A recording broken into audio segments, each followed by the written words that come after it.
দর্শক, জ্বালানি তেলের আরো খবর জানাতে হবিগঞ্জ থেকে সরাসরি যুক্ত হচ্ছেন সহকর্মী শহীবুর রহমান। শহীবুর, জ্বালানি তেল নিয়ে কেমন ভোগান্তি হচ্ছে জেলাতে জানাবেন। বাংলাদেশে জ্বালানি তেলের যে সংকট রয়েছে সেই ধারাবাহিকতায় হবিগঞ্জের যে জেলায় 24টি ফিলিং স্টেশন রয়েছে তার মধ্যে প্রায় অর্ধেকেরও বেশি ফিলিং স্টেশন ইতিমধ্যে বন্ধ হয়েছে। দাঁড়িয়ে আছি হবিগঞ্জের যে স্বাস্থ্যগঞ্জের মেসার্স চৌধুরী ফিলিং স্টেশনে দাঁড়িয়ে আছি।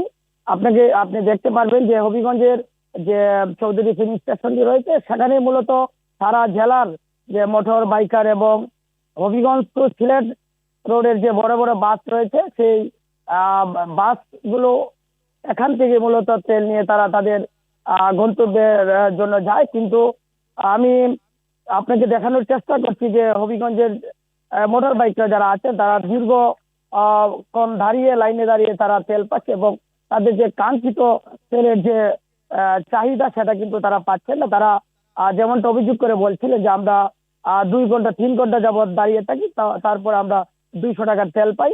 অনেকেই প্রায় 30 কিলো 40 কিলোমিটার দূর থেকে তারা কিন্তু এখানে তেলের জন্য আসে এবং তারা তেল নিতে আসা যাওয়াতে তাদের 100 টাকার তেল ফুরিয়ে যায়, এমনটাই অভিযোগ করছিলেন যে যারা মোটর বাইক চালকরা রয়েছে তারা বেশিরভাগ এখানে যারা মোটর বাইকার রয়েছে তারা বিভিন্ন ধরনের প্রাইভেট সেক্টরে জব করে, তারা দূর দূরান্তে তারা জার্নি করতে হয়। বিশেষ করে যারা ঔষধ কোম্পানিতে রয়েছে তারা ব্যাপক ভোগান্তির সৃষ্টি হয়েছে।